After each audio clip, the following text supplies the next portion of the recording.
name is Carl Brewster. I'm a leader here with God Word Ministries, where our pastors are George and Shelly Ann Watson. Our mission statement is as follows: choosing God over the devil at all times and going God's way as a church in our way of life.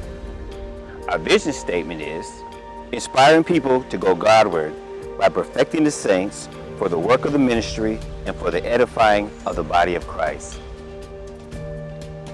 This is Testimony Tuesday. Testimony this month will be coming from our co-pastor and First Lady, Shelly Ann Watson. She's a powerful woman of God and has a mighty testimony. Sit back, enjoy, and the next voice you hear will be of Shelly Ann Watson. Hello everyone. I am so excited that I am a part of Testimony Tuesday. First, I want to thank Elder-elect Brother Carl Brewster for even asking me to do this. And then I want to also thank Bishop Brown for giving me his blessings. I want to also thank my family for allowing me to use a part of our journey as a testimony. And then finally, I want to thank my husband, Pastor Watson, for giving us this platform to do God's work. I'm so grateful to him, and I thank God for him. And then I also want to thank everyone before me, Bishop Brown, Elder-elect Brother Carl Brewster, Pastor Brian Bowie, and of course Mrs. Onisha. Thank you guys. You guys did a very great job, and I'm so thankful. And I pray that I am able to rise up to the calling. So here goes. At first, when I asked God, I said, when Brother Carl asked me to do Testimony Tuesday, at first I thought I was ready. Oh gosh, I thought I was ready. I still, I'm praying the Holy Spirit to rise up right now and take control of this, because it's a struggle. After 43 years, there's so much to my life that I could share. And I think I've shared so much already with those who know me. So, I pray that I'm able to do this. So here goes. When I asked the Lord, what is it I'm supposed to talk about? The first thing he said to me is, if words could kill. And one of my favorite scriptures is, let the words of my mouth and the meditation of my heart be acceptable in thy sight, O Lord, my strength and my redeemer. And I say that, and that's Psalms 19:14. And I'm looking at my notes, but Psalms 19:14. And I say that because it's important for my words, because I realize the power behind words and the effect that words can cause in someone's lives. It can kill you, it can destroy you. Words do kill. So when I went to God and asked him, what should I talk about? He said, if words could kill. And if words could kill, the truth of the matter is I would be dead. I remember as a young girl, my very first memory, and I think the memory stayed in me because of my parents. They would remind me of it. I think there was a photo of me. I was standing on top of a table and I'm dancing. And I remember a whole lot of people looking at me and cheering me on and giving me this good feeling. And I'm like, oh yes, I love that. But then it shifted. It shifted because then I realized that we live in a fickle world, and I think I believe I found that lesson at a very young age, that words can kill. So my next memory that I can remember is my dad would travel back and forth he'll travel to America and he'll come back to visit. And I remember he came back and he wanted some alone time with my mom, and he asked my brother and I to go, get out the house, go to the store, go buy something, and he gave us some money. And my brother and I were walking down the street, My brother and I were walking down the street. I keep looking at my husband because he's recording, so I want to make sure that I'm doing it right. And we're walking down the street, and we so happened to run into my dad's friend. And his friend kept saying to us, you know, you want some candy? Would you guys like some candy? And my brother and I kept saying no, because we were told never to take anything from anyone. And we kept saying no, and he walked us all the way to the end of the, to the store. We got our stuff and we're walking back home. And he walked behind us the whole way. And finally he wore us down and we took the candy. And so we got back home and my dad went out that night. Only for my dad to come home after, he went on and came home and whooped my brother and I. And he whooped us. That was the first time I remember my dad putting his hands on me. And while he was whooping me, he kept telling us that I remember him saying beggar. So that's when I became a beggar. I became a beggar. So I became a beggar. And I remember learning a lesson at that point, never to depend on anyone for anything except my parents and my brother. And that's another testimony within itself, but I need to stay focused. If words could kill, just remember that. I promise you I'm going somewhere. So as time went by, my mom, my dad who used to travel, he decided that now, he wanted my mom to be with him. And so he wanted to bring my mom to America. And my mom went away for a bit. She went to she went out of town. We're still in Jamaica at the time. And she went out of town. And she promised us she's coming back home soon. So my brother and I went about our day. We go to school, come home, go to school, come home. And one day I remember we came home from school and I saw my grandmother and my aunts all gathered together in the living room. And they looked kind of down, but they handed my brother and I a letter. And when they gave us the letter, we read the letter. It was a letter from my mom explaining that she decided to go to the United States to be with my dad. And that she's just going there to prepare a place for us to then come back and get us. So, she loves us and we're going to stay with our grandmother. So the same night that my mom left Jamaica, I was raped. And another testimony within itself when I'm staying focused. And I remember after the ordeal of it, I remember the next day I went back to my grandmother and I told her,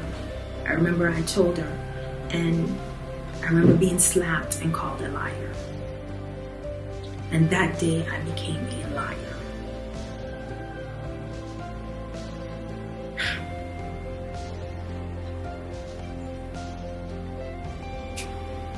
And something shifted with my grandmother that day. Something shifted from that time with my grandmother. While she used to drink, I remember her drinking became worse. And she would wake up in the morning and she's the best grandmother ever. We would dance, have fun, clean. And then later in the night when she get drunk, it shifted. It was like there was something there about me that she couldn't stand. And I remember at some point my aunts decided that she couldn't drink in our house. We had a bar, of course, in our attached to our home, but my aunts would stop her from drinking, so she would go across to the neighbor's house to drink. Now during the daytime, she's home, she's good, but then she goes across the street and she comes back and she became abusive. And one of the things that she used to always do is that she started doing was, there was a young guy in the district that his name is Richard Fraser. God may his soul rest in peace. I really liked him and he liked me. And my grandmother, before she would go across the street. She would walk across the street, and she would see him, and she would always tell him, you know, Shelly is over there, go talk to her. And would tell him, you know, Shelly's across, go talk to her. And he would come and talk to me, and me being young and liking him, I would, of course, I loved the fact that he was there. But then my grandmother would go across the street, and I don't know what anyone say to her. I don't know what took place. She would come over, whether I'm sleeping or I'm up, and all she would start doing is beat on me. And as she's beating me, she would tell me I love man. So I became a lover of man.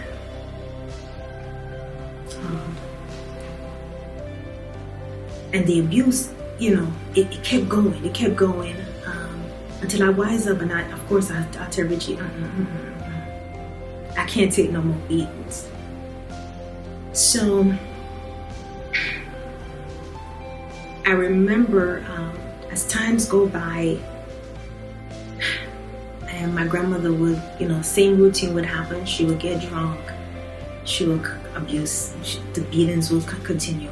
The abuse got to a point where she would. So the abuse continued. She would get to a point where she would take my head and beat it against the edging of the wall, my ears. And I remember after each beating that she would give me, I remember my ears used to ring so badly. And but it would be a constant thing. And I remember it was time for our back to school physical one summer. One summer it was time for our back to school physical. And the doctor was checking my ears, and he told my grandmother, if I keep getting beaten, hitting my ears, I'm gonna go deaf.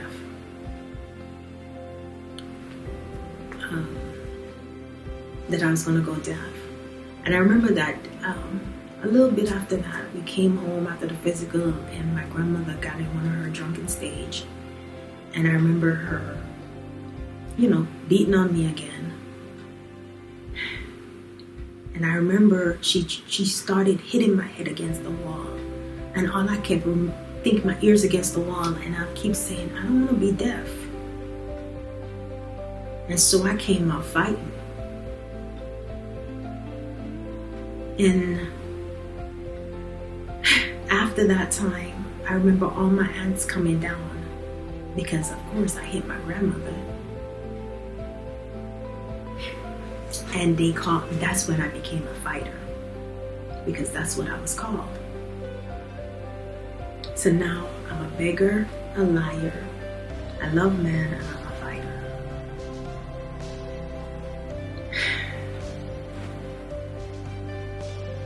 As the abuse keep going, I was told that I'm rude, I'm disrespectful.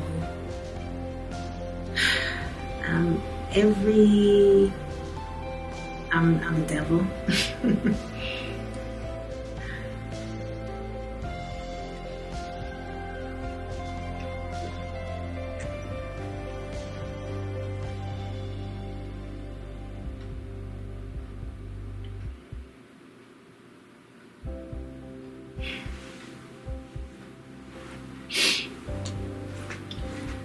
So then as time goes by, I remember my grandmother, her drinking picked up very much so. Now there's a lot that took place that it wasn't all bad in my, in that time, but again, this testimony is a show about if words could kill. So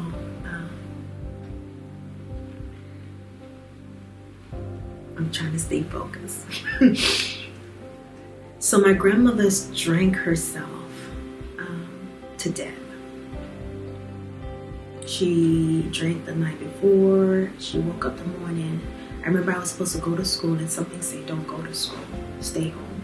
And I made up an excuse to stay home, and I ended up staying home. My brother went to school. And I walked in the bathroom to find my grandmother lying down apparently she fell and hit her head. Up to this day, I still don't know how she died. But when my grandmother died, I remember one of my aunts saying to me, run and cry so the neighborhood could know that your grandmother is not doing well. And I remember faking the tears when all I felt was relief that there would be no more abuse.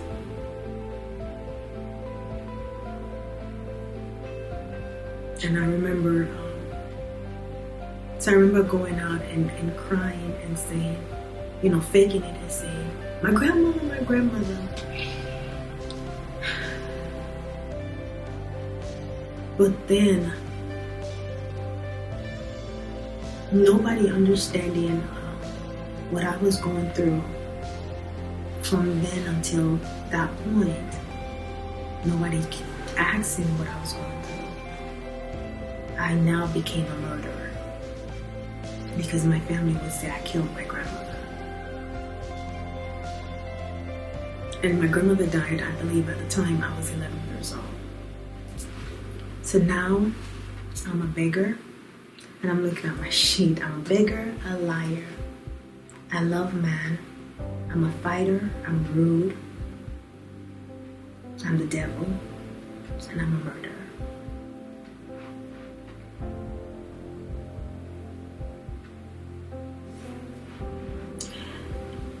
So the same time my grandmother died, the same day she died, after the funeral, of course my dad came, and my mom couldn't travel because at the time she's in America, didn't have the proper documents to come, but we would talk to my mom all the time. We talk every Sunday.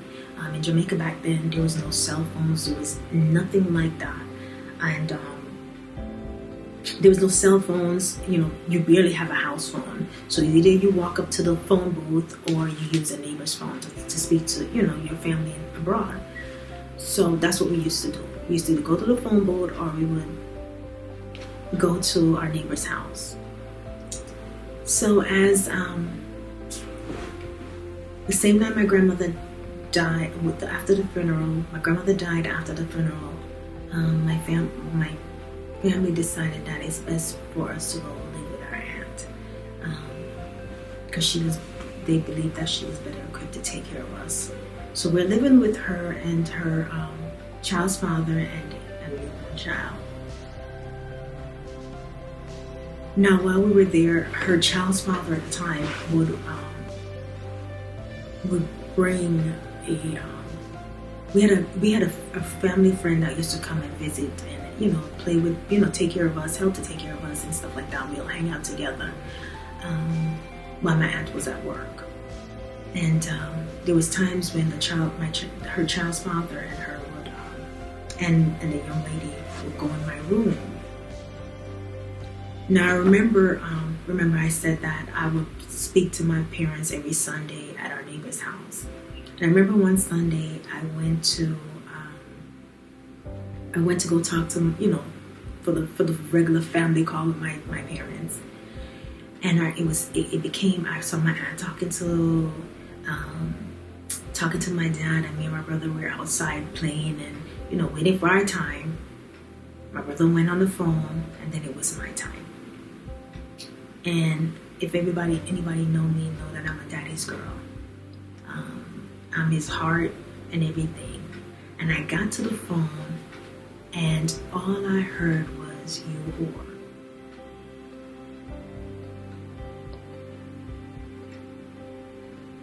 Apparently,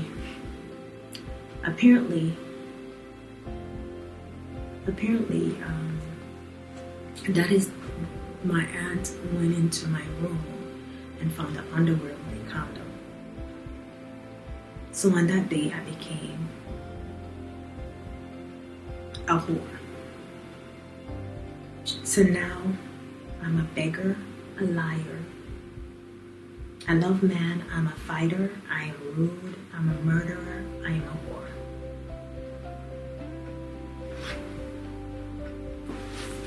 So over the years, a little after that, my mom was able to now come back and get us. And my mom came, and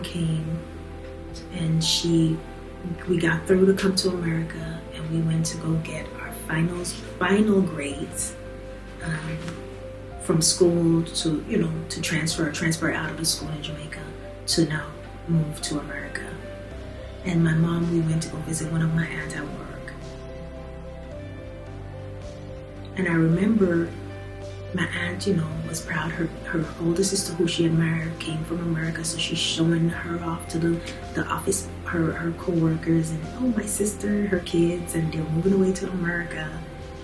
And I remember my aunt, after a while, looked at my grades, and she turned to me in the office in front of everyone and said, "If I were you, and my mom came all the way from America and saw these grades, I will go on the tallest building and jump off and kill myself." So now suicide came into my life.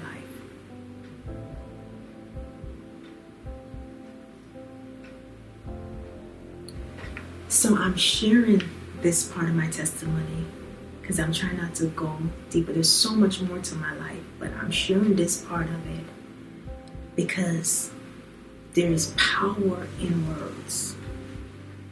And there's power in words that could form you. And you you start building up these habits and these things in life. And you're sitting down wondering, where did it come from? But then when you start going back in your life, you see where exactly it started.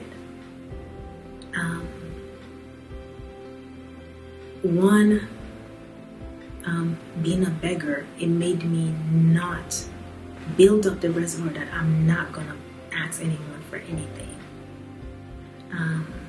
Call a liar. I didn't like being called a liar. So I made sure that I try my best to speak truthfully at all times. So because I did that, then I became feisty.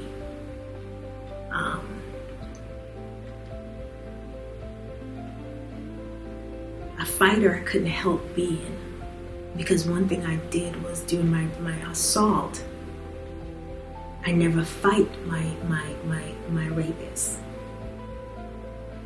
I never fight him. And I decided that from that day forward, I'm never going to let anybody abuse me. And I came out fighting.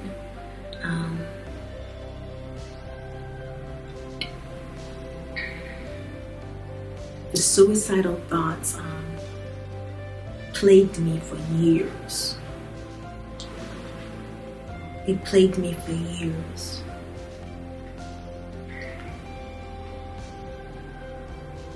It plagued me so much that I remember several times attempting to kill myself.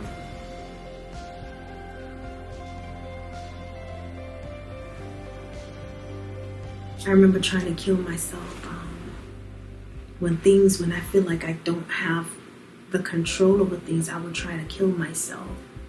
And I remember even once that I ended up in the hospital and they had to pump me, gave me medicines to help me to get rid of the pills that I took. But from that day, suicide became my thought. Until that day when God said, "You are enough. You are not who this world say you are. You are greater than that." Until the day He reminded me that I live in a fickle world, and one set is going to lift you up and one set is going to tear you down. But at the end of the day, who do you believe? Do you believe man or do you believe me? And the day He showed me that, I knew then that I am wonderfully made, that I am formed. He formed all my inward parts, that He called me by name, that I am worth something, and that I am enough.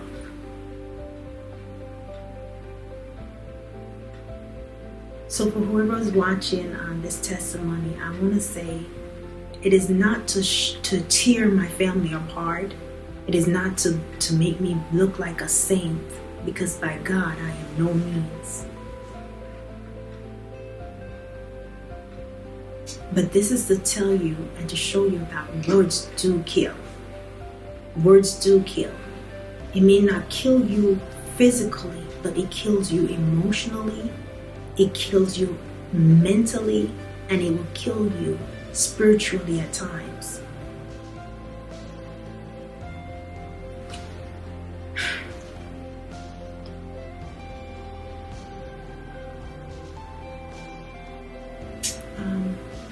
I go back to say, let the words of your mouth and the meditation of your heart be acceptable in thy sight, O Lord, my strength and my redeemer. Let whatever comes out of your mouth, let it be able to lift someone, let it be able to transform someone, let it be able to build someone. Be careful of the things and the words that you use against people, because especially young kids, because when you call a child a whore, and you see them walk into that, and you wonder where they picked that up from. Those were words that were said in the atmosphere about them. When you call somebody a beggar and you see them begging all the time, wait a minute, where did that come from? When you call somebody a murderer and you see them pick up, a gun and start killing people, where did that come from? Words are things.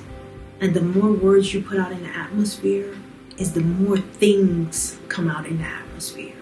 So be careful of what you say about someone.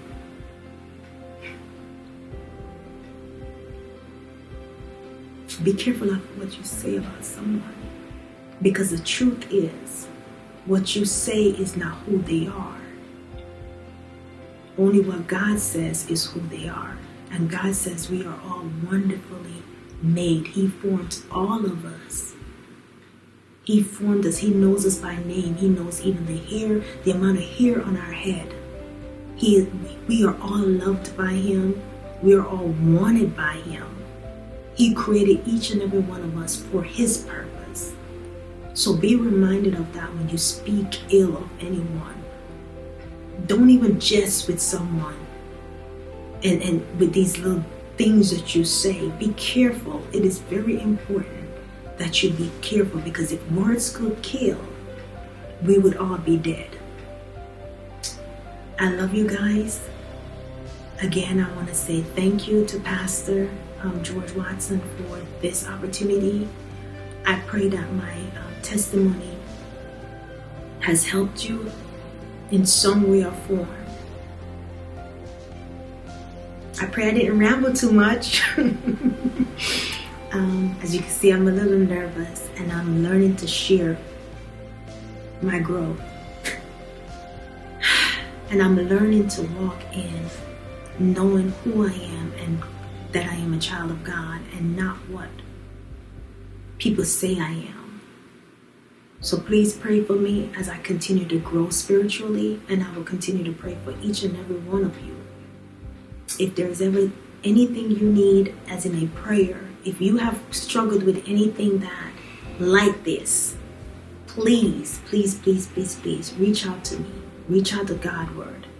Reach out to someone, because the things from our youth can hamper us and hold us back. So this testimony is to help us to grow beyond our youth. I love you guys. Thank you for giving me this time. Thank you, Godward. Please, please, please subscribe to Godward. It's not a church. It is a movement. It is a movement. The Bible verse says, "And such trust have we through Christ to Godward." 2 Corinthians 3:4. Again, let me say, "And such trust have we through Christ to Godward." So it is somewhere we're going towards God. Subscribe to it. It will bless your life. Thank you for watching. Goodbye. Wow. Another one. Thank you so much, First Lady Shelly Ann Watson, for that powerful testimony. We thank you. As we've always said here at Godward Ministries, your testimony can be the key to unlock someone else's prison. These testimonies over these past 5 months have been amazing and powerful, and we thank you for joining us. Also, join us on Sunday mornings at 10 a.m. on our Facebook Live channel and also on our YouTube channel. As we say here at Godward Ministries, we love you and there's nothing you can do about it. See you next month.